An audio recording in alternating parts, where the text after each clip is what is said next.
అధికారంలో భాగస్వామిగా ఉన్న క్యాడర్లో ఏదో అసంతృప్తి. పార్టీ ఎదగడం లేదన్న అభిప్రాయం బలంగా ఉంది. పొత్తులో భాగంగా పదవులు దక్కుతున్నా ఓట్లు పెంచుకోవడమే సవాలుగా మారింది. ఈ నేపథ్యంలోనే లాయల్టీ, కుటుంబ నేపథ్యం, వారసత్వం వెరసి ఏపీలో పార్టీని బలోపేతం చేసే బాధ్యతను పివిఎన్ మాధవ్ కు అప్పగించింది అధిష్టానం. పార్టీ పగ్గాలు చేపట్టిన వెంటనే జిల్లాలు చుట్టేసి క్యాడర్లో ఉత్సాహాన్ని నింపాడు. 2029 నాటికి బలమైన శక్తిగా ఎదుగుతామని బలంగా చెబుతోన్న మాధవ్ తో ఈ వారం క్రాస్ ఫైర్.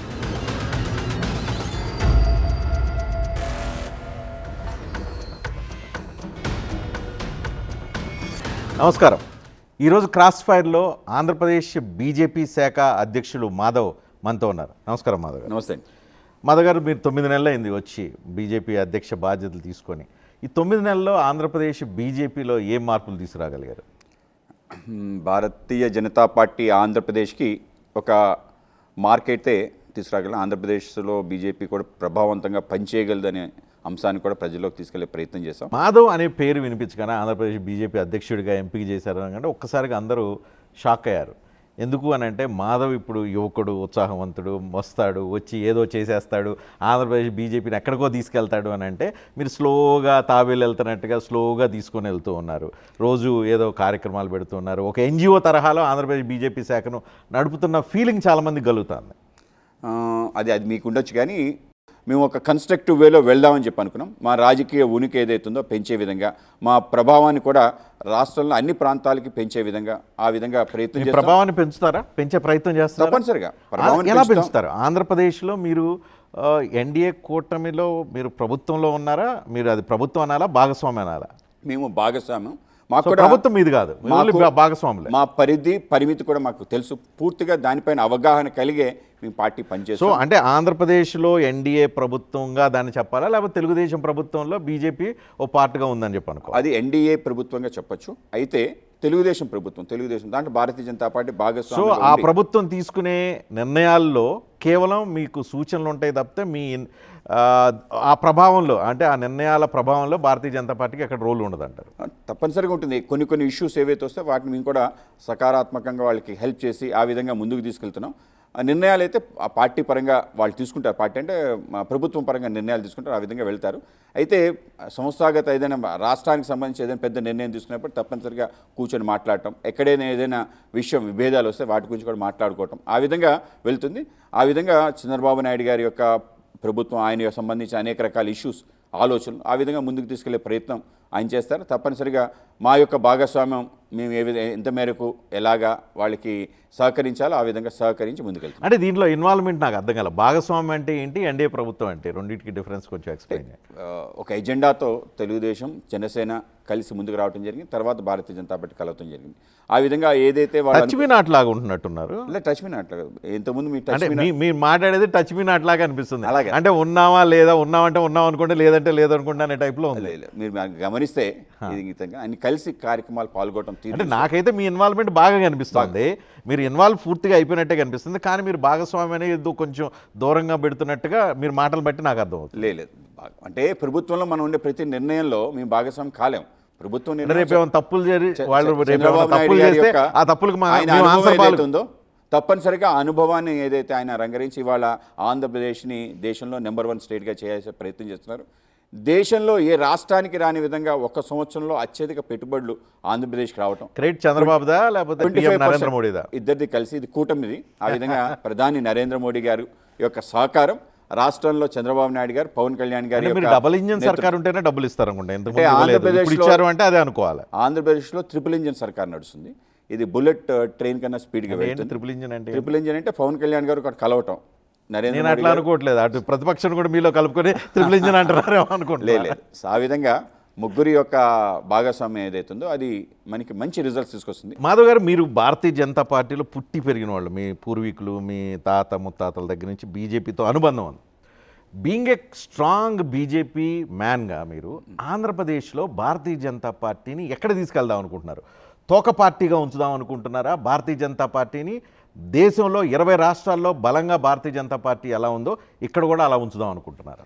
ఆంధ్రప్రదేశ్లో భారతీయ జనతా పార్టీ బలమైన పార్టీగా చేయాలని చెప్పి మిగతా పార్టీలు కూడా ఆ విధమైన గౌరవాన్ని భారతీయ జనతా పార్టీకి ఇచ్చే విధంగా 175 నియోజకవర్గాల్లో భారతీయ జనతా పార్టీకి ఆ విధమైన గౌరవాన్ని తీసుకొచ్చే ప్రయత్నం తప్పనిసరిగా చేస్తాం. ఇవాళ భాగస్వాములు ఉన్నాం కాబట్టి ఆ విధంగా ఆ భాగస్వామ్యాన్ని గౌరవిస్తూ ఆ భాగస్వామ్యంలో మా యొక్క స్థాయి ఏదైతే ఉందో స్థాయి పెంచుకునే విధంగా అన్ని అసెంబ్లీల్లో కూడా భారతీయ జనతా పార్టీ కార్యకర్త కానీ నాయకత్వాన్ని కానీ సమ ప్రాధాన్యత వచ్చే విధంగా తప్పనిసరిగా ప్రయత్నం చేస్తాం. ఆ విధంగా భాగస్వామ్యంగా ఉన్నప్పుడు ఏ మేరకు మనం పనిచేయాలో ఆ మేరకు చేస్తూ పార్టీ సంబంధించిన ఉనికి అన్ని గ్రామాలకి తీసుకెళ్లే విధంగా అన్ని గ్రామాల్లో రేపు స్థానిక సంస్థల ఎన్నికల్లో పోటీ చేసే విధంగా తప్పనిసరిగా ముందుకెళ్లాలనుకుంటాం. ఆ విధంగానే ఒక బలమైన పార్టీగా ఆంధ్రప్రదేశ్లో చేయాలనుకుంటాం. ఒకవేళ మీరు బలంగా ఎదుగుదాం అనుకుంటే మీరు భాగస్వాములుగా ఉన్న మిగతా ఇద్దరు యాక్సెప్ట్ చేస్తారా?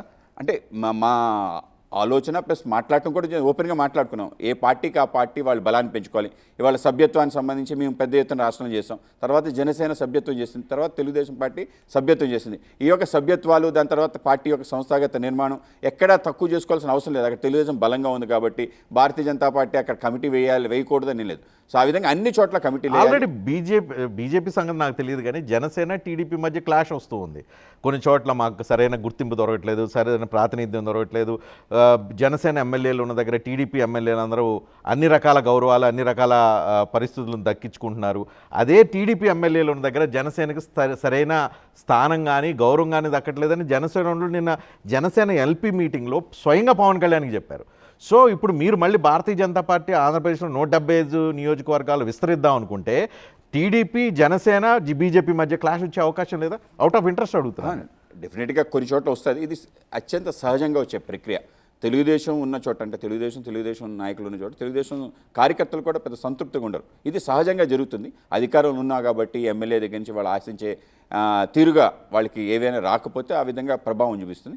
అలాగే జనసేన గెలిచిన చోట బీజేపీ గెలిచిన చోట తెలుగుదేశం వాళ్ళు కూడా ఆ విధంగా అసంతృప్తి వ్యక్తపరుస్తారు. ఇది అత్యంత సహజంగా జరుగుతుంది. అయితే ఈ ప్రక్రియ జరుగుతున్నప్పుడు వాళ్ళని సమన్వయం ఏ విధంగా చేసుకోవటం, వాళ్ళ ప్రాధాన్యత ఏ విధంగా ఇవ్వటం, ఆ విధంగా ఒక ఫార్ములా అనుకోవటం జరిగింది. ఎంతైతే లెజిస్లేటివ్ స్ట్రెంత్ ఉందో దాని ప్రకారం వాళ్ళకి ఏదైతే నామినేటెడ్ పదవుల్లో ఆ విధమైన భాగస్వామ్యం ఇవ్వటం, అలాగే రాబో కార్యక్రమంలో కూడా ఆ విధంగా చేయాలని చెప్పి. అంటే లీడర్షిప్ మ్యాటర్స్. అక్కడ లీడర్షిప్ బలంగా ఉంటే తప్పనిసరిగా ఆ గౌరవం రెస్పెక్ట్ వస్తుంది. మా పార్టీ పరంగా ఆ లీడర్షిప్ పెద్ద ఎత్తున పెంచే ప్రయత్నం చేయాలని చెప్పి ఆ విధంగా అనేక మంది పార్టీలో చేర్చుకోవాలని చెప్పి ఆ విధంగా కూటమి అంటే బలంగా ఉండాలంటే 3 పక్షాలు బలంగా తయారవ్వాలని, కూటమిని బలంగా ఉంచాలన్న మీ కోరిక ఆకాంక్షతో భారతీయ జనతా పార్టీని ఆంధ్రప్రదేశ్లో మొత్తంగా చల్లబడేలాగా చేశారు. లేదు, మీరు అన్నది మీ అభిప్రాయం తప్పు. భారతీయ జనతా పార్టీ బలం చేయడానికే మా యొక్క ప్రయత్నం ఆ విధంగా జరుగుతుంది. 1990లో ఆంధ్రప్రదేశ్లో Bharatiya Janata Party double digit percentage తెచ్చుకున్న మీ పార్టీ ఇప్పుడు వచ్చేసరికి సింగిల్ డిజిట్కి పరిమితం అయిపోయి ఇంకో పార్టీతో ఉంటే తప్పితే అసెంబ్లీలో పార్లమెంట్లో స్థానాలు గెలుచుకొని ఈ స్థాయిలో మొత్తంగా పార్టీలో ఉన్న యంత్రాంగం అంతా పనిచేయకుండా స్తబ్దుగా ఏదో మనకి సంబంధం లేదు, మాధవ్ వచ్చాడు మాధవ్ చూసుకుంటాడు మిగతా వాళ్ళందరూ నిద్రపోదాం అనే టైప్లో ఉన్నట్టుగా అర్థమవుతుంది చూసేవాళ్ళు. లేదు, అంటే మీరు అనుకునే స్పిరిట్ అదంతా కనిపించదు. గ్రౌండ్ లెవెల్ అలా లేదు. మంచి వాతావరణం ఉంది. అందరి కార్యకర్తల యొక్క భాగస్వామ్యం ఉంది. పెద్ద ఎత్తున ఉత్సాహంగా పాల్గొంటున్నారు. ఏ పిలుపిచ్చినా ఆ పిలుపుని అందిపుచ్చుకొని చివరి వరకు కార్యక్రమాలు చేస్తున్నారు. భారతీయ జనతా పార్టీలో 3 గ్రూపులు ఉన్నాయి. అవునన్నా కాదనుకున్నా. TDP group, YCP group, original BJP group. ఇప్పుడు టీడీపీ గ్రూప్ మాత్రమే యాక్టివ్గా పనిచేస్తుంది, మిగతా 2 గ్రూపులు యాక్టివ్గా లేవు. లేదు, ఇది మీ అభిప్రాయం. అంటే సాధారణంగా ఏమవుతుందంటే తెలుగుదేశం ప్రభుత్వాన్ని విమర్శిస్తే వైసీపీని పడుతుంది, వైసీపీని విమర్శిస్తే టీడీపీ అని ఆ విధమైన భారతీయ జనతా పార్టీలో వైసీపీ నాయకులుగా ఇచ్చిన కలర్ తప్ప నిజం కాదు. మా పార్టీలో అందరూ కూడా పార్టీయే పరమావధిగా పనిచేయాలని చెప్పి మేము కోరుకుంటున్నాం. ఆ విధంగా చేసేవాళ్ళు ఉన్నారు. కొంతమంది కనిపించచ్చు, ఎఫిలియేషన్స్ చిన్న వ్యక్తిగతం ఉండొచ్చు, కానీ ఓవరాల్గా పార్టీ వచ్చేసరికి బీజేపీ వచ్చేసరికి అందరూ కూడా ఆ విధంగా సక్రియంగా పాల్గొంటారు. మా యొక్క టాప్ లీడర్షిప్ అందరూ కూడా మీకు అనిపించవచ్చు బయటకు చూస్తే, కానీ ఇంటర్నల్గా పార్టీకి ఆ విధంగానే క్రియాశీలకంగా పనిచేస్తున్నారు. ఇప్పుడు మరింతగా ఆ యొక్క వాతావరణం అందరిలో ఆ యొక్క ఐక్యత ముందుకెళ్ళింది. ఎక్కడ కూడా సంబంధించిన గ్రూప్ తగాదాలు కానీ ఇంకోళ్ళు విమర్శించుకునే పరిస్థితి కానీ లేదు. ఆ విధంగా ఉండకుండా ఉండే విధంగా మేము కూడా ప్రయత్నం చేస్తాం. కూటమి ప్రభుత్వం రాకముందు భారతీయ జనతా పార్టీలో యాక్టివ్గా ఉన్న నాయకులు ఇప్పుడు ఎక్కడ ఉన్నారు చెప్పండి? ఉన్నారు, అందరూ ఎవ్వరు ఉన్నారు యాక్టివ్గా ఉన్నారు. Everybody is active. మీరు ఒకటి చెప్పండి, ఇన్యాక్టివ్ పర్సన్ చెప్పండి. జీవీఎల్ నరసింహారావు ఎక్కడ? GVL Narasimha Rao is very active in our party. Central లెవెల్లో యాక్టివ్గా ఉన్నారు. ఈ మధ్య బెంగళూరులో ఆయన మా యొక్క బడ్జెట్ సంబంధించిన కార్యక్రమాల్లో పాల్గొంటున్నారు. ఎప్పటికప్పుడు పార్టీ సంబంధించిన మన యూపీ ఎన్నికల్లో కానీ బీహార్ ఎన్నికల్లో బాగా సక్రియంగా పాల్గొన్నారు. పార్టీ ఆయనకి టాస్క్లు ఇస్తుంది, ఆయన ఆ విధంగా పనిచేసుకుంటూ వెళ్తున్నారు. సోమవీరాజు ఎమ్మెల్సీ ఎక్కడ ఉన్నారు? ఎమ్మెల్సీ ఇచ్చినాక ఓకే. సోమవీరాజు గారు ముందు ఎప్పుడు ఒకేలా ఉంటారు. ఆయన రాష్ట్ర వ్యాప్తంగా తిరగటం కానీ నిరంతరం పార్టీ పని తప్ప ఇంకో పని ఆయన తెలియదు. కనుక ఆ విధంగా ఎప్పుడు పని చేసుకుంటూ వెళ్ళిపోతుంటారు. మీకు ఎమ్మెల్సీ కాబట్టి ఎక్కువ ఎక్స్పోజర్ వస్తుంది. విష్ణు ఎక్కడ పోయాడు? విష్ణువర్ధన్ రెడ్డి గారు పడారు కానీ ఎక్కడ కేరళలో పనిచేస్తున్నారు. ఆంధ్రప్రదేశ్ వదిలేసి పక్క రాష్ట్రాలు తిరుగుతున్నాడు. ఎన్నికలు జరుగుతున్నాయి కాబట్టి తను ఇంపార్టెంట్ రోల్ ఇచ్చి అక్కడ పంపించడం జరిగింది. మా కార్యక్రమాలన్నింటిలో పాల్గొంటున్నాడు. ఎక్కడ కూడా అసంతృప్తి లేదు. జగన్మోహన్ రెడ్డి తన హయాంలో చేసిన తప్పులకు అరెస్ట్ అయ్యి జైల్లో ఉండాలి, కానీ కాపాడుతుంది భారతీయ జనతా పార్టీ అని ఎక్కడ ఆయనకి ఆరోపణ కాదు కదా.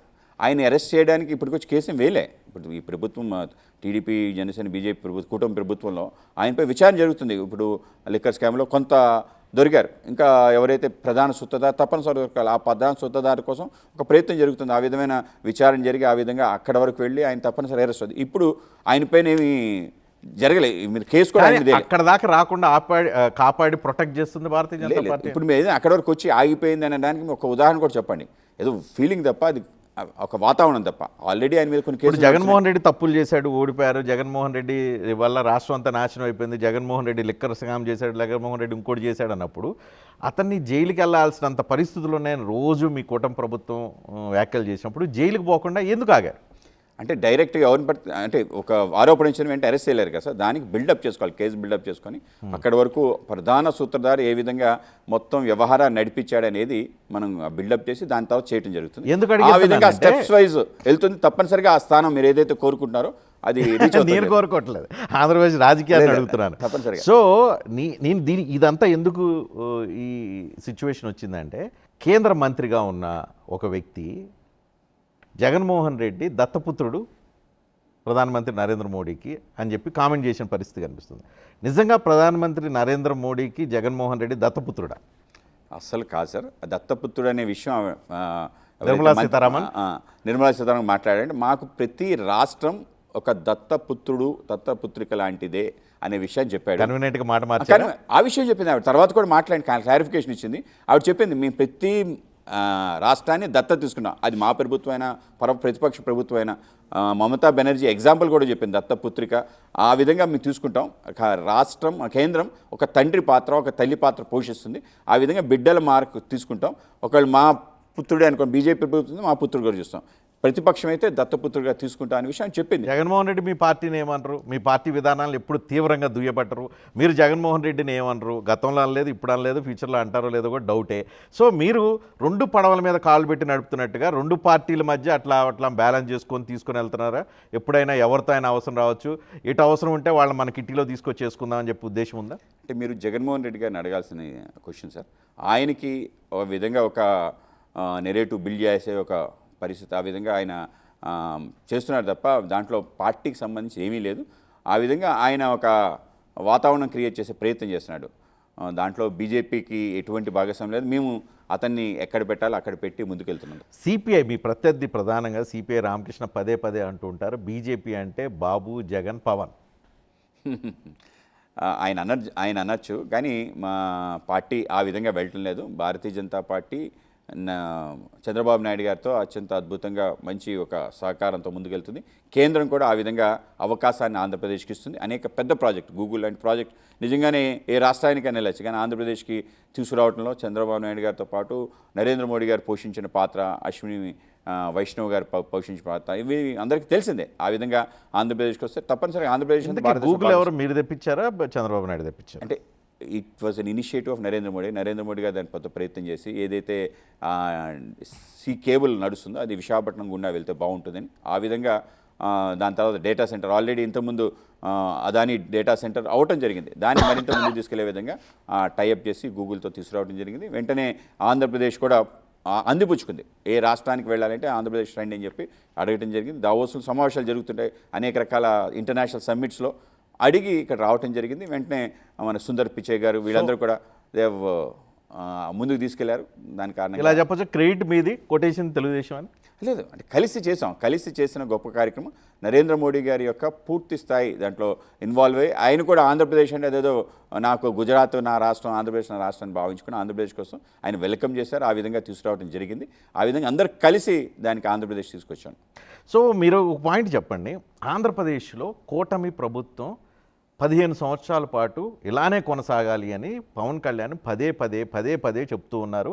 ఆయన ఆశిస్తున్నారు. నిజంగానే చేయడానికి ఆయన ఆచరణ కూడా అదే తరహాలో కనిపిస్తుంది. బీజేపీ కూడా సేమ్ అదే అలాంటి అభిప్రాయంతోనే ఉందా? తప్పనిసరిగా అదే అభిప్రాయంతో ఉన్నాం. దానికి 15 సంవత్సరాలు కూటమిగా ఆంధ్రప్రదేశ్లో ఉండాలి. ఆంధ్రప్రదేశ్లో ఏ వాతావరణం బ్లాంక్ చెక్ మీద సంతకం పెట్టి ఇచ్చేస్తున్నారా? ఏదైతే వాతావరణం నిర్మాణం అయిందో ఈ వాతావరణం ఈ విధంగా కొనసాగిస్తే ఇక్కడ ఒక స్టేబుల్ గవర్నమెంట్ ఉంది అనే అభిప్రాయం తప్పనిసరిగా అందరికీ తెలియాలి. ఒక న్యూ స్టేట్ ఈజ్ బార్న్. ఈ న్యూ స్టేట్కి ఆకాంక్షలు ఏవైతున్నాయో ఆకాంక్షల్ని మనం పూర్తి చేసి ముందుకు తీసుకెళ్లాల్సిన అవసరం ఉంది.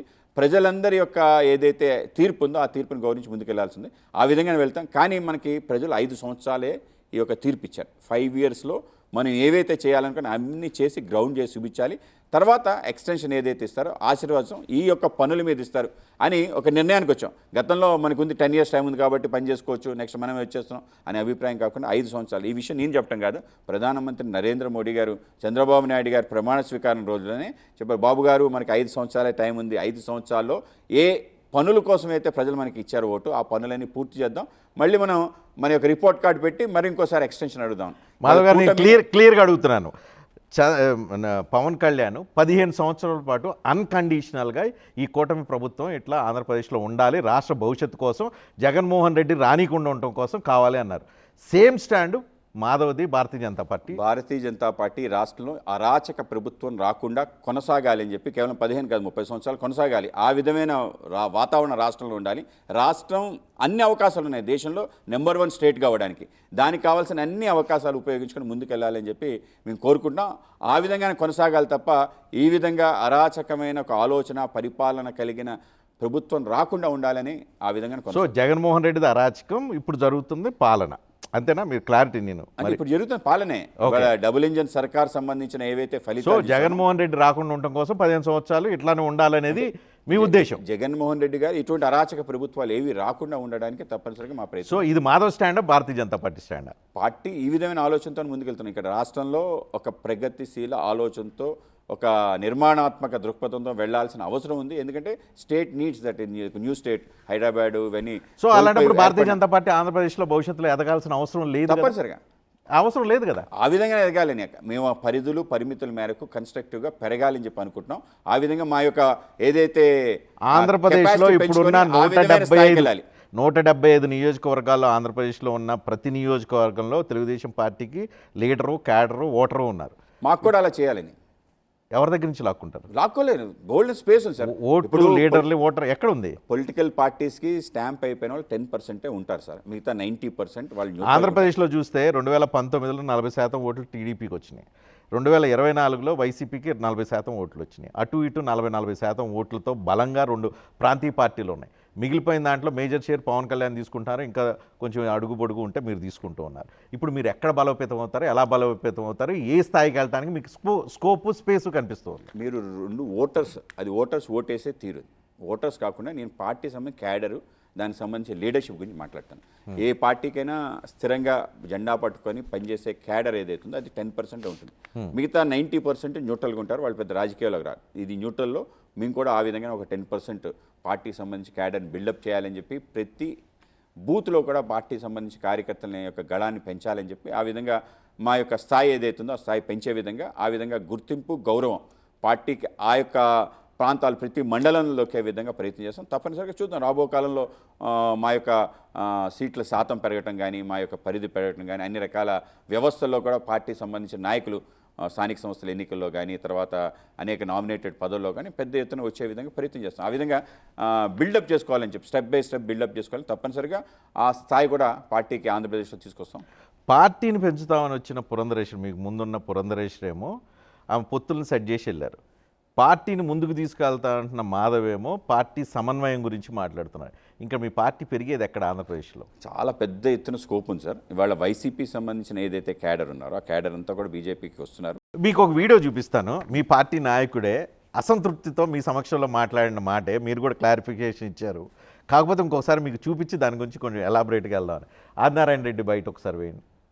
ఇప్పుడే అడిగినాడు మాకు ఎవరు కాళహస్తి ఆనంద్ అన్న ఎట్లుంది అని, ప్రభుత్వం పైన పాలన అని. నేను గజ్జల మల్లారెడ్డి గారు ఎప్పుడో 83 అధికార పార్టీ ఎన్టీ రామారావు గారు ఉన్నప్పుడు ఎట్లుంది అంటే ఆయన already ఆయన చెప్పినాడు clarification ఇవ్వడం జరిగింది. బాగా కమ్మగా ఉందని. పాయింట్ ఉంది. ఇప్పుడు కూడా ఇంకా కమ్మగానే ఉంది అట్లే. అది పోవాలా, కమ్మటి పరిస్థితి పోవాలా. అందరం ఒకే కులంలో అందరూ పనిచేసే వాళ్ళందరికీ ఎవరు గట్టిగా పనిచేస్తారో వాళ్ళకి అవకాశం ఇవ్వాలి. అంటే మీకు అర్థం ఏంటది అది కమ్మగా ఉండడం అంటే? ఆ కమ్మతో పాటు అందరం ఉండాము ఇక్కడ కులాలు ఇక్కడ 2 పాయింట్లు ఉన్నాయి. మీరు క్లారిఫికేషన్ ఇచ్చారు. ఆయన మీతో ఎందుకు అడుగుదామని అంటే మీ సమక్షంలో ఒక ఆయన ఆదినారాయణ రెడ్డి మాట్లాడారు. ఆదినారాయణ ఏమైనా చిన్నోడు కాదు, సీనియర్ మోస్ట్ లెజిస్లేటివ్ ఆయన నాయకుడు. నేను అంటున్నాను మీరు విపరీతంగా కూటమి ప్రభుత్వం మీద తృప్తి చెందుతున్నారు, కానీ మీ పార్టీలో ఉన్న ఒక ఎమ్మెల్యే మాత్రం తృప్తి చెందట్లేదు. ఆయనకి రకరకాల వ్యాఖ్యానాలు వస్తూ ఉన్నాయి. సో మీరు ఎట్లా జస్టిఫికేషన్ చేసుకుంటారు? మీరు ఇది కాకుండా దీని తర్వాత ఆయన మాట్లాడిన ఇంకొక వీడియో ఉంది. అంటే తర్వాత ఆయన అసెంబ్లీకి వెళ్ళి అసెంబ్లీలో ప్రశ్న అడ్రస్ ఒత్తిడి చూస్తే ఏం చేస్తారు? తర్వాత క్లారిఫికేషన్ అవటం మేము కూడా క్లారిఫికేషన్ అడిగాం. ఆ విధంగా ఆయనకి అనేక రకాల విషయాలు ప్రశ్నలు ఇవ్వడం జరిగింది. దానికి కూడా ఆయన సమాధానం చెప్పాడు. ఆయన అన్న అభిప్రాయం ఏంటో అనేది ఆయన అక్కడ చెప్పడం. దాని తర్వాత అక్కడ అయిపోయింది. ఆయన ఏమనుకున్నా అంటే కొంచెం గట్టిగా ఉండాలి, గట్టిగా మాట్లాడాలి. ఇవాళ జగన్మోహన్ రెడ్డి గట్టిగా మాట్లాడేస్తున్నాడు. ఆ విధంగా సాఫ్ట్గా వెళ్ళకూడదు, హార్డ్గా వెళ్ళాలి ఆయన. ఎందుకంటే ఒక ఫ్యాక్షన్ వాతావరణం నుంచి పెరిగిన ఒక మాస్ లీడర్ కాబట్టి ఆ విధంగా మాట్లాడాడని చెప్పి ఆయనే చెప్పాడు. ఆ విధంగా నేను కమ్మ అంటే ఏంటంటే సాఫ్ట్గా ఉండకూడదు, హార్డ్గా ఉండాలి. కావాలని ఇంకోసారి చూద్దాం. ఆయన క్లియర్గా ఆయన ఉద్దేశం ఒక కులాన్ని ఉద్దేశించి ఆ కుల ఆధిపత్యం అలా కనిపిస్తుంది అని చెప్పి ఆయన ఉద్దేశం క్లియర్ కనిపిస్తుంది. తర్వాత మసిపూరి మారేడుగా ఏదైనా చేయొచ్చు. నా పాయింట్ అలా ఇక్కడ ఏంటంటే ఆ విధమైన ఒక వాతావరణం తప్పనిసరిగా అందరూ కూడా రాష్ట్ర వ్యాప్తంగా చర్చ జరిగింది, దానిపైన మాట్లాడడం జరిగింది. అంటే నా పాయింట్ అలాగే దీంట్లో పాయింట్ ఏంటంటే నేను అడుగుదాం అనుకుంటుంది, మీకు కూటమి ప్రభుత్వంలో అన్ని పాజిటివ్లు కనిపిస్తున్నాయి, మీ పార్టీలో ఉన్న లీడర్లకి వీళ్ళకి పాజిటివ్ కనిపించలేదు, వాళ్ళకి రకరకాల భిన్నాభిప్రాయాలు ఉన్నాయి. అదే అడుగుతున్నాను నేను. అంటే కేవలం ఇదని కాదు, తెలుగుదేశంలో కూడా కొందరు ఇలా మాట్లాడిన వాళ్ళు ఉన్నారు, జనసేనలో కూడా మాట్లాడిన వాళ్ళు, ఓపెన్గా కూడా మాట్లాడిన వాళ్ళు ఉన్నారు. ఇది కూడా మనకు ఒక హెచ్చరిక. వాళ్ళతో మేము గట్టిగా మాట్లాడి ఇటువంటి మళ్ళీ ఇంకోసారి రిపీట్ కాకుండా మనం ఏం చర్యలు తీసుకోవాలనే విషయం కూడా గట్టిగా మాట్లాడటం జరిగింది. ఎంత నొక్కేస్తే తర్వాత అంత బరిష్ట అయిద్దాం. తెలుగుదేశం మా యొక్క ఎమ్మెల్యేలు ఎమ్మెల్సీస్ అందరితో కలిసి కూర్చొని మాట్లాడటం జరిగింది. జనసేనలో కూడా ఒకరిద్దరు ఇలా మాట్లాడారు, వాళ్ళందరితో కూర్చోబెట్టి మాట్లాడడం. ఇటువంటి రావటం కారణంగా ఒక అభిప్రాయం రాష్ట్రంలో వస్తుంది. తప్పనిసరిగా ఆ వాతావరణం నిర్మాణం కాకుండా మనం ఆపాల్సిన అవసరం ఉంది. ఆ విధమైన ప్రయత్నం చేస్తాం. సో ఇది కూడా ఐ ఓపెనర్. ఈ విధంగా మాట్లాడకుండా మనం ప్రయత్నం తప్పనిసరిగా చేయాలి. ఏదైనా అభిప్రాయం ఉందనుకో, ఆయనకి అభిప్రాయం, మనకి ఇంటర్నల్ సోర్సెస్ ఉంది, మాట్లాడుకోవచ్చు. ఆ విధమైన వాతావరణం కెమెరా ముందు మాత్రం తప్పనిసరిగా మన కూటమి ధర్మం ఏదైతే ఉందో అది పాటించి వెళ్ళాలి అని చెప్పి చాలా స్ట్రిక్ట్గా చెప్పాం. ఆ విధంగా మా కేంద్ర నాయకులు కూడా వచ్చి ఇక్కడ మాట్లాడటం జరిగింది. కనుక నొక్కేస్తున్నారు, ఎన్ని రోజులు నొక్కగలుగుతారు? నొక్కేస్తూ 15 సంవత్సరాలు ఉంచగలుగుతారు? నొక్కటం లేదండి, ఎవరి అభిప్రాయం ఉంది. కానీ ఏది అక్కడ మాట్లాడాలి, ఏది రూమ్లో మాట్లాడాలి అనేది ఉండాలి. ఇంట్లో కుటుంబంలో కూడా అంతే కదా, కుటుంబంలో వ్యవహారాలు బయట మాట్లాడడం కదా. అన్నీ తృప్తిగా ఒక అసంతృప్తి కూడా ఉంటుంది. అసంతృప్తి ఎక్కడ చెప్పాలి? ఇంట్లో చెప్పాలి. గుమ్మం బయటకు వెళ్ళి చెప్పడానికి అవకాశం లేదు, అవసరం కూడా లేదు. కనుక పాలిటిక్స్లో సైలెన్స్ ఇస్ గోల్డ్ అన్నారు, స్పీచ్ ఇస్ సిల్వర్ అన్నారు. కనుక మీరు అదే మెయింటైన్ చేస్తున్నట్టు. లేదు, తప్పనిసరిగా మెయింటైన్ చేయాలి. మనం ఒక 10 మందితో కలిసి వెళ్తున్నామంటే అక్కడ ఏ విధంగా వ్యవహరించాలో ఆ విధంగా వ్యవహరిస్తూ ముందుకెళ్ళాలి. లేకపోతే ఏమవుతుందంటే అనవసరమైన అవకాశం, ఆయుధం మన ప్రతిపక్షాలకు ఇవ్వడం. ఇలా చేస్తే నరేంద్ర మోడీ భారతదేశ ప్రధాని కాగలుగుతారా? అన్క్వశ్చనబుల్ లీడర్గా 12 సంవత్సరాలుగా ఇంకా కంటిన్యూ కాగలుగుతారా? ఇలా మీరున్న పద్ధతిలో ఉంటే అమిత్ షా ఈ స్థాయిలో దేశాన్ని నడిపించగలిగి నరేంద్ర మోడీకి సపోర్ట్గా నిలబడగలిగే పరిస్థితి ఉంటుందా? మీరు అనుకున్న పద్ధతిలో ఉంటే భారతదేశంలో 14 రాష్ట్రాల్లో బీజేపీ ఏకఛత్రాధిపత్యంతో ప్రభుత్వం నడపగలుగుతుందా? ఇంకో 6 రాష్ట్రాల్లో భాగస్వామ్య ప్రభుత్వాన్ని నడిపించగలుగుతుందా? దేశంలో 80% విస్తరించగలుగుతుందా? ఎలా సాధ్యమవుతుంది? ఎక్కడైతే మాకు అవకాశం ఉంటుందో అక్కడ పార్టీ తనంతట తానుగా ఎదగడం జరిగింది, పెరగడం జరిగింది. ఎక్కడెక్కడైతే అవకాశాలు తక్కువ ఉన్నాయో అక్కడ భాగస్వామి పక్షాలతో ముందుకెళ్ళడం జరిగింది. ఎక్కడెక్కడ భాగస్వాములతో ఉన్నామో ఎక్కడా కూడా మేము భాగస్వాములతో విభేదించి వాళ్ళపైన పోరాటం చేసి వెళ్ళిపోయిన అవకాశం, దాఖలాలు ఒక్కటి కూడా లేవు. ఎక్కడ తగ్గాలో ఎక్కడ నెగ్గాలో ఆ విధంగా తెలుసుకొని ముందుకెళ్తున్నాం. తప్పనిసరిగా ఆ స్ట్రాటజీ ఆంధ్రప్రదేశ్లో కూడా పాటిస్తాం. ఆ విధంగా ముందుకెళ్తాం. రైట్. మాధవ్ గారు, ఆంధ్రప్రదేశ్లో రెడ్ బుక్ పాలన నడుస్తుందంటారు, మీరు ఒప్పుకుంటారా? నో, రెడ్ బుక్ అనే పాలన ఎక్కడ మీకు దాఖలాలు కూడా కనిపించడం లేదు. ప్రతిపక్షాలపైన గత ప్రభుత్వం చేసిన విధంగా ఎవరిని పడితే వాళ్ళని అరెస్ట్ చేయడం, అకారణంగా జైల్లో పెట్టడం జరగలేదు. ఏవైతే కారణం ఉందో ఏ విధంగా దానికి సంబంధించి జైలుకి వెళ్ళే వాళ్ళు కేసులు పెట్టాయని సహేతుకంగా కారణపూర్వకంగానే జరిగింది. తప్పనిసరిగా అలానే జరిగింది. మేము కూడా అబ్జర్వ్ చేస్తున్నాం. ఆ విధంగా వ్యవహారం ఉంటేనే జరిగింది తప్ప అడ్డగోలుగా జరగలేదు. ఎక్కడైనా చిన్నది జరుగుతుందంటే దాన్ని కూడా సరిదిద్దు. ఇళ్ల మీద దాడులు కూడా ప్రజాస్వామ్యుతంగా జరుగుతున్నాయి అంటారా? వాటిని మేము కూడా ఖండించేసాం. ఏదైతే మాటలు మాట్లాడారో, అంటే సభ్యత ఆ సంస్కారానికి పరిధి దాటి మాట్లాడిన మాట యొక్క సహజమైన రియాక్షన్. ఆంధ్రప్రదేశ్లో ప్రజెంట్ ఏం చేసినా తప్పే, నుంచున్నా తప్పే, కూర్చున్నా తప్పే, చూసినా తప్పే, చూడకపోయినా తప్పే, మాట్లాడినా తప్పే, మాట్లాడకపోయినా తప్పే, అటువంటి పాలన నడిపిస్తూ ఉంది కూటమి ప్రభుత్వం ఆంధ్రప్రదేశ్లో. ఇది కంప్లీట్గా సత్యదూరం. ఎక్కడ కూడా అటువంటి ఉదాహరణ లేవు. గత ప్రభుత్వంలో కేవలం ప్రభుత్వాన్ని వ్యతిరేకంగా మాట్లాడిన వాళ్ళు కూడా అరెస్ట్ చేసిన తీరు ఉంది. జర్నలిస్ట్, సీనియర్ జర్నలిస్ట్ అంకం బాబు గారిని, ఇటువంటి వాళ్ళందరినీ కూడా ఇప్పుడు కూడా కొమ్మినేని అరెస్ట్ చేశారు. అంటే ప్రధానికి జస్టిఫికేషన్ అంటే కొంతమంది కాదు, మీరు టీవీలో చూడండి, అది కావాలి మళ్ళీ రిపీట్ చేయండి, దాంట్లో ఎంత తీవ్రంగా మాట్లాడారు ఆ యొక్క మాటల కారణంగానే. అయితే blown out of proportion Jaganmohan Reddy గారు ఆ విధంగా చేస్తున్నారు. కొన్ని మాధ్యమాలు దాన్ని పెద్ద ఎత్తున తీసుకెళ్లే ప్రయత్నం చేస్తున్నారు, కానీ అదంతా కూడా సత్యదూరం. ఆ విధంగా జరిగే పరిస్థితి లేదు. విద్వేషపూరితమైన రాజకీయాలు, కులాల మధ్య కుంపట్లు, కుల రాజకీయాలు ఆంధ్రప్రదేశ్ అంతా అతలాకుతలంగా కనిపించట్లేదా? అంటే కొంత మేరకు మీరు చెప్పింది వాస్తవమే. ఆ విధంగా కమ్యూనిటీ బేస్డ్ ఏవైతే ఉన్నాయో పెరిగాయి. కానీ కూటమి వచ్చిన తర్వాత అది ఇంట్రెస్టింగ్గా దీంట్లో భారతీయ జనతా పార్టీ రోల్ చాలా తక్కువ కనిపిస్తుంది. మామూలుగా ఇలాంటి వాటన్నింటిలో భారతీయ జనతా పార్టీ రోల్ ఉంటుంది దేశంలో, ఇక్కడ రోల్ లేదు. కాదు కదా, దేశంలో కాదు, ఎక్కడ కూడా బీజేపీ ఈ కులాల సంబంధించిన అంశాన్ని ఎక్కడ మాట్లాడదు. బీజేపీ సంబంధించిన నాయకుడు ఏ కులం అనేది ఎవరికి తెలియదు. నరేంద్ర మోడీ గారు ప్రధానమంత్రి చాలా సర్చ్ చేసి ఏ కులం అని, మాధవ్ ఏ కులం అని చాలామంది తెలియదు. మా పార్టీలో ఆ విధంగా పెరుగుతాయి, వెనకాల ముందు ట్యాగ్ ఉంటే తప్ప ఎవరికి తెలియదు. బీజేపీ సంబంధించిన నిర్మాణమే ఆ విధంగా ఉంటుంది. మేము కమ్యూనిటీ అనే యాంగిల్ ఏదైతుందో అసలు మేము ప్రామాణికంగా తీసుకొని మన భారతీయత, హిందుత్వం అనే ఒక ఆధారంగానే మనం ముందుకెళ్తాం. అది తప్ప ఇంకేం ఆలోచన. ఆంధ్రప్రదేశ్లో వీళ్ళు కులాల కుంపట్లతో వర్టికల్గా పార్టీల మధ్య, నాయకుల మధ్య డివిజన్ ఏదైతే జరుగుతుందో దీని నుంచి బయటపడే అవకాశం ఆంధ్రప్రదేశ్లో ఉందా లేదా? తప్పనిసరిగా ఉంది సార్. ఆ విధమైన వాతావరణం ఇప్పుడు ఎడ్యుకేషన్ కూడా పెరిగింది. తప్పనిసరిగా వాతావరణం నిర్మాణం కావాలి. ఇవాళ జంజీ ఏదైతే ఉందో అది దే ఆర్ లుకింగ్ ఫర్ ఒక ప్రోగ్రెసివ్ ఫార్వర్డ్ థింకింగ్. వాళ్ళే ఇంకా ఎక్కువ చేస్తున్నారు. ఇప్పుడు అధికారుల దగ్గర నుంచి, రాజకీయ నాయకుల దగ్గర నుంచి, లీడర్స్, ఓటర్స్ వరకు వర్టికల్ డివిజన్ వస్తున్న పరిస్థితి కనిపిస్తుంది. కానీ కులాల వారీగా విడిపోతున్నారు. ఈ విడిపోతున్న దాన్ని ప్రధానమైన 2 ప్రాంతీయ పార్టీలు పెంచి పోషిస్తూ ఉన్నాయి.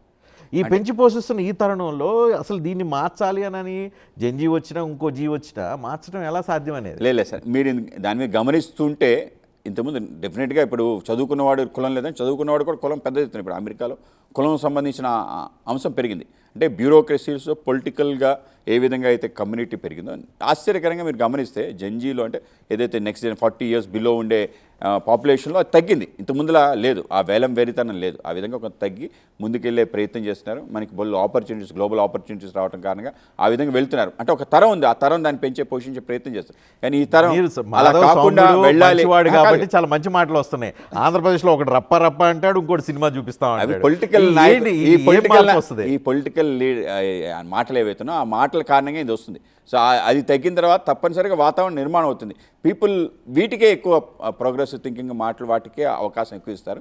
ఆ విధంగా మన డెవలప్మెంట్ ఓరియంటెడ్ పాలిటిక్స్ ఆంధ్రప్రదేశ్లో ప్రజలు జరుగుతుంది. అదే అభివృద్ధి నమూనా రాజకీయాలు జరుగుతున్నాయి. ఆ విధంగా చూపిస్తున్నారు. ఎంత పెద్ద ఎత్తున ఇవన్నీ జరుగుతున్నా కూడా ఇంకో చోట ఒక్క కంపెనీ తర్వాత ఇంకో కంపెనీ ఇన్వెస్ట్మెంట్స్ కానీ, సమ్మిట్స్ కానీ ఆ విధంగా జరుగుతున్నాయి. మీరు చెప్తున్న ఇవన్నీ జరుగుతున్నాయి. మీరు చెప్తున్న బట్టి చూస్తుంటే చంద్రబాబు నాయుడు పదే చెప్తారు 80% ప్రజలు సంతృప్తితో ఉన్నారని. మీరు కూడా ఒప్పుకుంటారా 80% ప్రజలు సంతృప్తితో ఉన్నారు? ఎంత పర్సెంటేజ్ ఉన్నారు కానీ మరి అధిక శాతం ప్రజలు మాత్రం సంతృప్తితో ఉన్నారు. మీరు వెళ్ళి అడగచ్చు. ఆ విధంగా అధిక శాతం ప్రజలు మాత్రం సంతృప్తితో ఉన్నారు. ఆ విధంగా ముందుకెళ్లాలనుకుంటారు. ఈ కూటమి ఇంకా మరింతగా రాణించాలని చెప్పి కోరుకుంటారు. భారతీయ జనతా పార్టీ అధిష్టానానికి మీరు రాష్ట్రంలో నుంచి రెగ్యులర్గా రిపోర్ట్లు పంపిస్తూ ఉంటారు. మీరు అంత పాజిటివ్ రిపోర్ట్లు పంపిస్తున్నారా? ఇక్కడ జరుగుతున్న అసలు విషయాలన్నీ చెప్పి పంపిస్తూ ఉన్నారు? అంటే ఇక్కడ అన్ని రకాల విషయాలు జరుగుతాయి. మాకు కూడా కొన్ని భేదాభిప్రాయాలు ఉన్నాయి. వాటిని ఎక్కడ చెప్పాలో అక్కడ చెప్తున్నాం. అంటే పార్టీ కంప్లైంట్ ఏ విషయంలో భేదాభిప్రాయాలు? చాలా చిన్న ఇష్యూస్ చాలా జరుగుతుంటాయి. ఇది ఎందుకు జరిగింది అనే విషయం బాబు గారితో కూడా చాలాసార్లు మాట్లాడాం, లోకేష్ గారితో మాట్లాడాం, పవన్ కళ్యాణ్ గారితో కూడా ఏదైతే కొంచెం మంచి ఎమికబుల్ డిస్కషన్ ఆ వాతావరణం రాష్ట్రం తీసుకురావడం జరిగింది. నేను అధ్యక్షుడు అయిన తర్వాత మొదటిసారి చంద్రబాబు నాయుడు గారి దగ్గరికి వెళ్ళి చెప్పాను, సార్ మనం ఎలక్షన్స్ అయిపోయి 1 year అయిపోతుంది, మళ్ళీ మనం కూర్చొని మనం ముందుకెళ్ళాలి అంటే అప్పుడు సూపర్ 6 సూపర్ హిట్ అనే కార్యక్రమం చేయడం జరిగింది. మీరు కొన్ని విషయాలు విభేదించాను అని అంటున్నారు. అమరావతి సెకండ్ పూలింగ్ని కూడా విభేదించారు మీరు? అంటే దానికి సంబంధించిన ఇవి అభిప్రాయాలు వచ్చాయి. వీటి గురించి ఏమిటి అంటే దాన్ని ఏమంటే దాన్ని బాగా పబ్లిసిటీ చేసి తీసుకెళ్లాల్సిన అవసరం లేదు. ఎంతెంత రిక్వైర్మెంట్ ఉందో ఆ రిక్వైర్మెంట్ ముందుకే వెళ్ళాలి అని చెప్పి అనుకుని ఆ విధంగా వెళ్ళటం జరిగింది. మా పార్టీ సంబంధించి కొంచెం ఎమ్మెల్యేలు అసంతృప్తి వ్యక్తపరిచారు. ఆ విధంగా మాట్లాడటం జరిగింది. అంటే అది టీవీ ముందు, మీడియా ముందు మాట్లాడకూడదు. తప్పనిసరిగా చంద్రబాబు నాయుడు గారు ఈజ్ వెరీ ఓపెన్. నిజంగా అందరినీ వెల్కమ్ చేస్తారు. ఆయన విమర్శించిన వ్యక్తులు కూడా వచ్చి ఆయన దగ్గర మాట్లాడినా కూడా వెల్కమ్ చేస్తారు. ఆ విధంగా మాట్లాడటం జరిగింది. చాలా ఇష్యూస్ ఉన్నాయి, కేవలం మీరు ఒకటి రెండు చెప్పారు, చాలా ఇష్యూస్ ఉన్నాయి, మీద కూడా విభేదించారు. మాట్లాడటం జరుగుతుంది. మాట్లాడి ఇది అంటే వాళ్ళకి సంబంధించిన ప్రజెంటేషన్ చేయటం, అలాగే ఈ మాటకు విలువిచ్చి వాటిని మార్పులు చేర్పులు జరిగినాయి. మార్పులు చేర్పులు అంటే ఏ స్థాయిలో దాన్ని ముందుకు తీసుకెళ్ళి ఆ స్థాయిలో తీసుకెళ్ళటం అనేది మేము కోరుకున్నాం. సో ఆ విధంగా మనం గ్రాండియోస్ ప్లాన్ లాస్ట్ టైం లాగా అమరావతి సంబంధించిన నిర్మాణాలు అవన్నీ కూడా చెప్పేయటం కాకుండా చూపించాలని, సిఆర్డీఏ సంబంధించిన ఆఫీస్ ఇనాగ్రేషన్ ఏ విధంగా జరిగిందో that is the process in which Amaravati is being build. ఇవాళ మీరు కానీ చూస్తే సీడ్ యాక్సెస్ రోడ్లో 69 సెంట్రల్ గవర్నమెంట్ ఇన్స్టిట్యూషన్స్, ఆర్బీఐ కానీ ఇవన్నీ, సిబిఐ కానీ ఇవన్నీ ఇన్స్టిట్యూషన్స్ ఏ విధంగా రాబోతున్నాయి ఒక్కసారి మీకు ఆ మార్పు కనిపిస్తుంది. ఇవాళ సిఆర్డీఏ దగ్గర నుంచి వెళ్తుంటే మీకు ఆ ఫీల్ కనిపిస్తుంది. అలాగే ministers quarters, MLA MLCs quarters ఇవన్నీ కూడా ఓపెన్ అవ్వాలి ఒక్కొక్కటి. దాని గురించి ఎక్కువ మనం మాట్లాడి వాటి గురించి ఏవైతే ప్లాన్స్ అవన్నీ చూపించడం కాకుండా వాస్తవ రూపంలో కనిపించే విధంగా చూపిస్తే తప్పనిసరిగా మారుతుంది.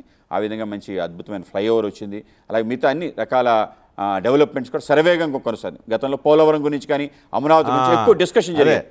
సో మీకు ఇవాళ మీరు కానీ కన్వీనియంట్ గా పోలవరం డిస్కషన్ తప్పించేశారు. తప్పించలేదు. మీరు నిర్వాసితులకు ఇవ్వాల్సిన డబ్బులు ఇప్పటి వరకు ఇవ్వలేదు, మన బడ్జెట్లో డబ్బులు పెట్టలేదు. ఆ పోలవరం ఎక్కడి వరకు వెళ్ళిందో ఇప్పటి వరకు క్లారిటీ లేదు. ఆ పోలవరాన్ని కంప్లీట్ చేసిన తర్వాత నిర్వాసితులకు డబ్బులు ఇవ్వటం, ఈ ప్రాసెస్ ఈ టర్మ్లో అన్న మీరు పూర్తి చేస్తారా? 100% ఇప్పుడు మీకు కంప్లీట్ అవుతుంది సార్. గతంలో ఏంటంటే ప్రతి మంగళవారం పోలవరం అని చెప్పి ఒక కార్యక్రమం చేసి అండ్ నిజంగానే చంద్రబాబు నాయుడు యాంబిషియస్గా అని చేయాలి, చూపించాలి, ప్రతి డెవలప్మెంట్ ప్రజలకి కళ్ళకట్టినట్టు చూపించాలని ప్రయత్నం చేశారు.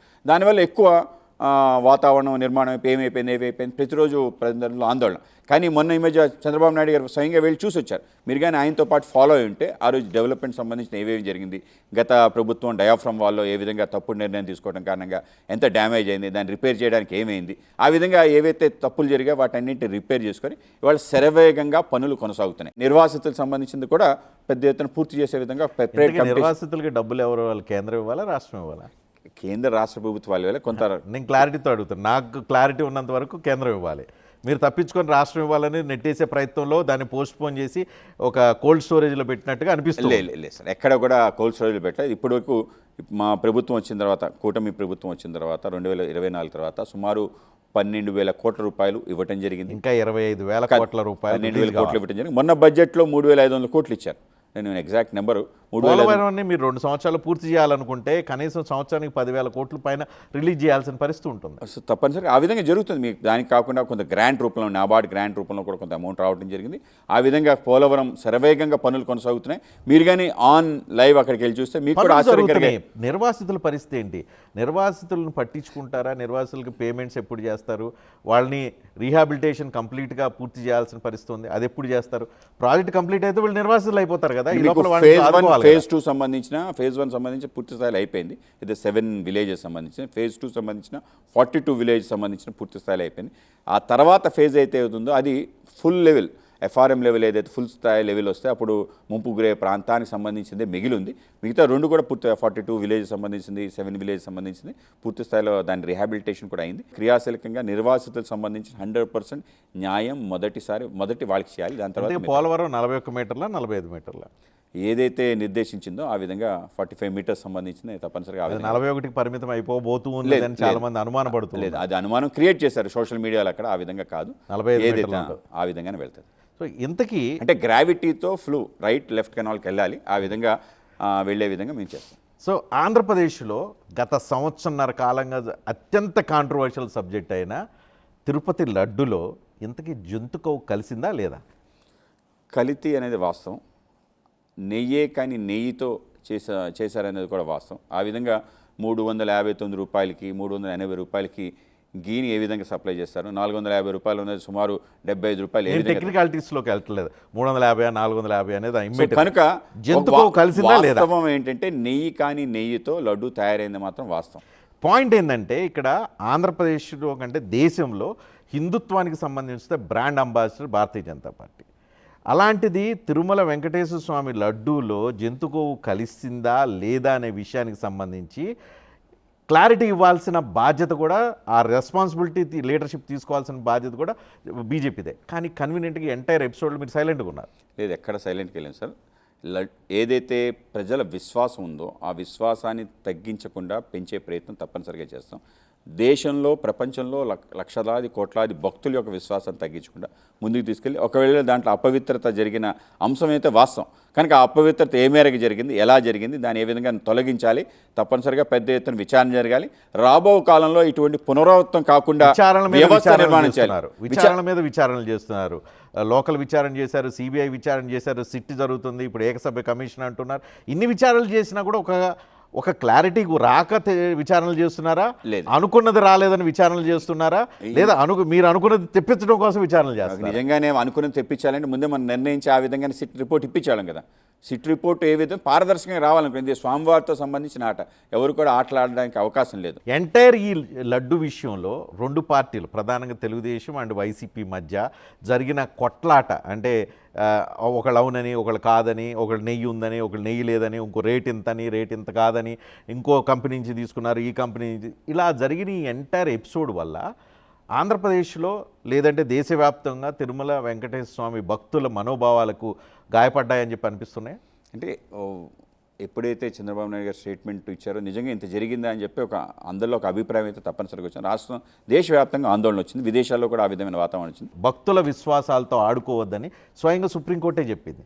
అయినప్పటికీ ఆంధ్రప్రదేశ్లో భక్తులకు సంబంధించి రోజు ఏదో ఒక రకమైన ఇటువంటి వివాదం ఉండటం శ్రేయస్కరమా, మంచిదా? తప్పనిసరిగా శ్రేయస్కరం కాదు. ఆ విధమైన వాతావరణం నుంచి బయటపడాలి. భారతదేశ వ్యాప్తంగా హిందూయిజం, హిందువుల గొప్పతనం లేకపోతే హిందుత్వ నినాదాన్ని భారతీయ జనతా పార్టీ తీసుకెళ్తుంది. ఆంధ్రప్రదేశ్లో మాత్రం ఆ సనాతన ధర్మాన్ని మాత్రం పవన్ కళ్యాణ్కి అప్పచెప్పినట్టుంది భారతీయ జనతా పార్టీ. అంటే పవన్ కళ్యాణ్ గారు దాన్ని చాలా కన్స్ట్రక్టివ్గా ముందుకు తీసుకెళ్ళాలి. దానికి ఆయన కూడా అభినందిస్తున్నాం. ఈ బీజేపీ ఏదో పక్కన బీజేపీ చేయలేని పని పవన్ కళ్యాణ్తో చేపిస్తుందా, లేకపోతే బీజేపీ వద్దనుకొని పవన్ కళ్యాణ్కి ఆ స్పేస్ ఇస్తున్నారా? పవన్ కళ్యాణ్ గారు అనేక విషయాలు స్టడీ చేస్తారు. ప్రపంచంలో అనేక రకాల స్థితిగతులు, ఇవాళకు కూడా దేవుడి పైన, మతం పైన ఈ దాడులు ఏంటి, ఈ గొడవ ఏంటి అని ఆయనకి అభిప్రాయం కలిగిన అభిప్రాయం ఆయన చూసి, చాలా వాస్తవాలు చూసి ఆయన స్పందించిన తీరు, అంటే హిందూ ధర్మం మీద ఎవరేం తిట్టినా కూడా ఎవరు ఏం అనరు, మిగతా మతాల మీద ఒక మాట అంటే అందరూ అంత రియాక్ట్ అవుతారు. ఎందుకు ఈ విధమైన అభిప్రాయం వచ్చింది, ఎందుకు ఈ విధంగా సెక్యులరిజం పేరు మీదట మన ఉనికి, మన యొక్క స్వభావాన్ని ఎందుకు దిగజార్చుకుంటామని ఆయన మాట్లాడటం. ఆయన ఒక సెలబ్రిటీ కాబట్టి ఆయన మాట్లాడిన మాటకి విలువ ఉంది కనుక ఆ విధమైన మాధవ్ సైలెంట్గా ఉన్నారు, పవన్ కళ్యాణ్ మొత్తం టేక్ ఓవర్ చేశారు కదా. అలా సబ్జెక్టు కలిసి వెళ్తున్నాం సార్, కలిసి ప్రయాణం చేస్తాం. పవన్ కళ్యాణ్ గారు చేస్తారు, మీరే అన్నారు ఎవరి పార్టీ వాళ్ళు పెంచుకోవడం కోసం ప్రయత్నం. భారతదేశం మొత్తంలో హిందుత్వ నినాదాన్ని భారతీయ జనతా పార్టీ తీసుకుంటుంది, ఇక్కడ మాత్రం పవన్ కళ్యాణ్ సనాతన ధర్మం సంబంధించిన అంశాలు మాట్లాడితే దాని యొక్క ప్రభావం అందరూ చూస్తారు. బీజేపీ సహజంగా మాట్లాడుతుంది, నేను రెగ్యులర్గా మాట్లాడుతున్నాం. మేము మాట్లాడిన దానికి కన్నా ఆయన మాట్లాడిన దానికి ఎందుకు అటెన్షన్ ఉందంటే, గతంలో ఆయన ఇవన్నీ ఇంత తీరులో మాట్లాడలే, కానీ ఆయన వాస్తవాన్ని ఆయన అనేక విషయాలు స్టడీ చేయడం కానీ, ఆయన అనేక చోట్ల చూసిన తీరు కానీ. నాకు ఒక లాజిక్ చెప్పండి. ఒకప్పుడు చేగువేరాని ప్రేమించిన, చేగువేరాకి ప్రతిరూపంగా కనిపించిన పవన్ కళ్యాణ్ ఇప్పుడు సనాతన ధర్మాన్ని పట్టుకోవటం వెనుక, హిందుత్వ నినాదాన్ని మాట్లాడటం వెనుక ఈ మార్పు కారణం ఎవరు? మోదీనా, భారతీయ జనతా పార్టీనా, రాజకీయమా, అవసరమా, ఏంటి? అంటే పవన్ కళ్యాణ్ గారు మాకన్నా మీకే ఎక్కువ బాగా తెలుసు. ఆయన ట్రాన్స్ఫర్మేషన్ ప్రతి విషయాన్ని ఆయన లోతుగా అధ్యయనం చేస్తారు. లెఫ్టిస్ట్ నుంచి రైటిస్ట్గా మారారు. లెఫ్టిస్ట్, రైటిస్ట్ కాదు, సెంట్రిస్ట్. మేము కూడా అంతే, మేము రైటిస్ట్ అని మేము భావించాం. మేము సెంట్రిస్ట్ అంటే ఏది కరెక్టో దానిపైకి వెళ్ళాలని చెప్తాం. ఆ విధమైన ఆలోచన కూడా మన హైందవ ధర్మంలో ఉంది. ఆ విధంగా ఏది సత్యం, ఏది ఆ సత్యాన్వేషణ చేయాలనుకుంటాం, ఆత్మను తెలుసుకోవాలనుకుంటాం. ఆ విధంగా ఆ అన్వేషణలో భాగంగా అనేక రకాల విషయాలు తెలుసుకోవాలి. అప్పుడు పాచిపోయిన లడ్లు అన్న వ్యక్తి ఇప్పుడు తిరుమల లడ్డులో ఇంత వివాదం జరుగుతున్నప్పుడు వెళ్ళి గుడిమెట్లు కడిగి ఏదో ఒక పాప పరిహారం చేసుకున్న తీరు ఇదంతా జనాలందరూ అబ్జర్వ్ చేస్తూనే ఉన్నారు. ఆయన స్వభావం ఏంటంటే ఆ విధంగా రియాక్ట్ అవుతారు. ఆవిడ భావోద్రేకం, చిన్న ఇష్యూస్ ఏవైతున్నా ఆవిడ భావోద్రేకం రియాక్ట్. మరి ఎందుకు సడన్ గా జరిగింది, ఇంత అపవిత్రత స్వామివారికి జరిగింది కనుక ఆ ప్రక్షాళన చేసే ఒక ప్రయత్నం చేస్తాడు. అందరూ కూడా స్వాగతించారు. పాచిపోయిన లడ్డుల ప్రక్షాళన కూడా ఒకేసారి జరిగిపోయినట్టు. అది అంశం, ఆ సమయంలో సంబంధించిన అంశం. దానికి బాగా మార్చేసినట్టున్నారు. అది కొన్ని రాష్ట్రానికి, కేంద్రానికి. సరే, ఇక్కడ మీరు ఏమైనా ఎక్స్ప్లెయిన్ చేయగలుగుతారా? సడన్గా మళ్ళీ సనాతన నినాదం, విధానం ఇవన్నీ ఎందుకు స్లో డౌన్ అయిపోయినాయి? వద్దనుకున్నారా? ఆంధ్రప్రదేశ్లో వర్కౌట్ అవ్వదు అనుకున్నారా? లేదంటే ఆంధ్రప్రదేశ్లో చైతన్యవంతమైన ప్రజలు కులాలతో పట్ల రియాక్ట్ అవుతారు తప్పితే మతం పట్ల పట్టించుకోరేనా? ఏమనుకున్నారు? ఆగిపోయింది ఎందుకంటే దానికి ఇది నిరంతరం కొనసాగేదే సార్. సనాతనానికి సంబంధించిన అంశం ఏదైతే పాపం తమిళనాడులో ఆయన ఏదో మారన్ అబ్బాయి మాట్లాడాడు, ఉదయనిధి మాట్లాడిన తర్వాత దానికి ప్రచారం ఎక్కువ వచ్చింది, కానీ అనవసరమైన డిస్కషన్ ఆ విధంగా వెళ్ళింది తమిళనాడు వరకు. అది అయితే మన ప్రాంతంలో తప్పనిసరిగా సనాతన ఆలోచన పద్ధతి ఏదైతే ఉందో తప్పనిసరిగా ఈ తరం కూడా స్వాగతించాల్సిన అవసరం ఉంది.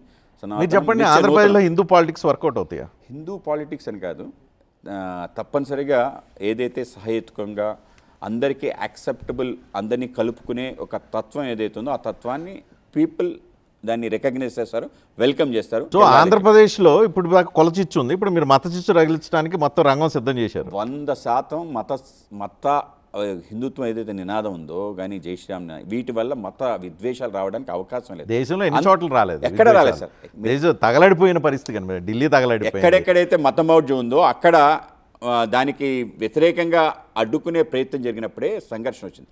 కానీ ఆంధ్రప్రదేశ్లో మతమౌఢ్యం ఆ రకంగా లేదు. కానీ చంద్రబాబు నాయుడు సెక్యులర్ మనిషి, అలాంటి మనిషిని కూడా మీరు మార్చేసి భారతీయ జనతా పార్టీ, సనాతన ధర్మం ఇవన్నీ మీరు చెప్పిస్తున్నారంటే మీరు చాలా గొప్ప వాళ్ళు. మీరు ఈ దేశానికి పెద్ద అరిష్టం సెక్యులర్ అయిన పదం, ఆ సెక్యులర్ యొక్క ఆలోచన తత్వం ఏదైతే సో ఆంధ్రప్రదేశ్లో 10% ముస్లిం ఓట్లు మీకు వద్దు, ఇంకో 10% ఉన్న క్రిస్టియన్ ఓట్లు మీకు వద్దు.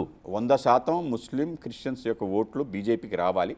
భారతీయ జనతా పార్టీలో బలోపేతం అని అంటున్నారు. కొంతమంది పార్టీలోకి వస్తామంటే మీరు తీసుకోవట్లేదండి, నిజమేనా? అందరినీ తీసుకుంటాం సార్.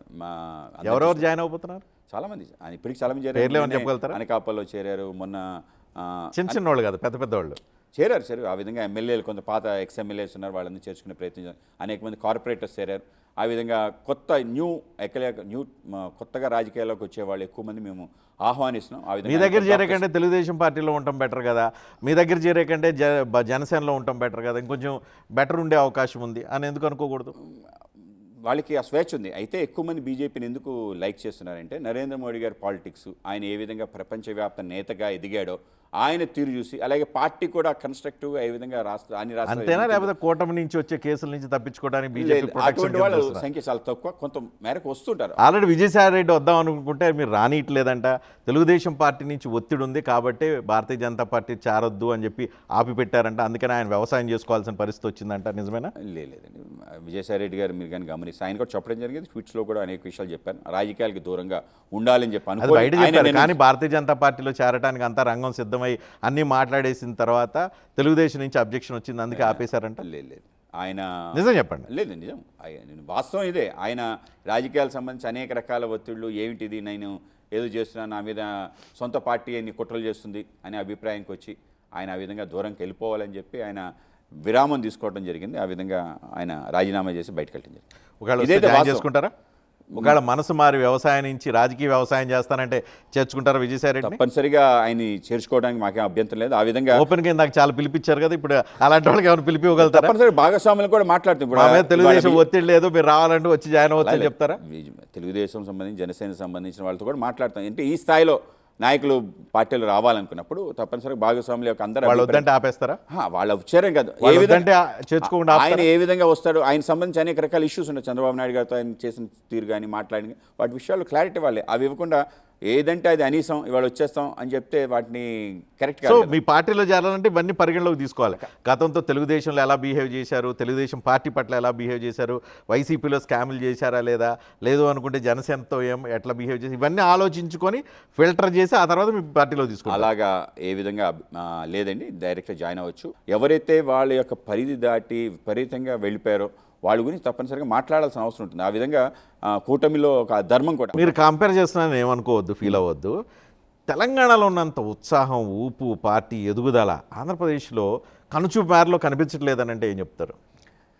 అంటే మీ అభిప్రాయం మీది, కానీ మా పార్టీలో అంటే తెలంగాణ అక్కడ ఉండే స్పిరిట్ వేరు, తెలంగాణలో ఉండే ఉత్సాహం వేరు, లీడర్షిప్ యొక్క రోల్ వేరు. మాకు కూడా బండి సంజయ్ అన్న ఏ విధంగా పనిచేశారు, తెలంగాణ నాయకులు మొన్న కింద తమిళనాడులో అన్నమలయ్య గారు చేసిన తీరు మాకు తప్పనిసరి ప్రోత్సాహం. ఆ స్పిరిట్ పాయింట్ ఏంటంటే తీసుకొని పనిచేయాలనుకుంటాం. తెలంగాణ బీజేపీ నాయకుల్లో కసి ఉంది, ఇక్కడ అధికారంలోకి రావాలి, ఇక్కడ పార్టీని పెంచాలని. ఆంధ్రప్రదేశ్ నాయకుల్లో బాగా చల్లబడి ఉన్నారు, బాగా కంఫర్టబుల్గా ఉన్నారు. చూద్దాంలే తర్వాత, ఇప్పుడు 15 సంవత్సరాలు 50 సంవత్సరాల తర్వాత చూద్దాం. పని మీద ఉంది సార్, మీ పని కూడా చాలా కన్స్ట్రక్టివ్గా ప్లాన్డ్గా వెళ్తున్నాం.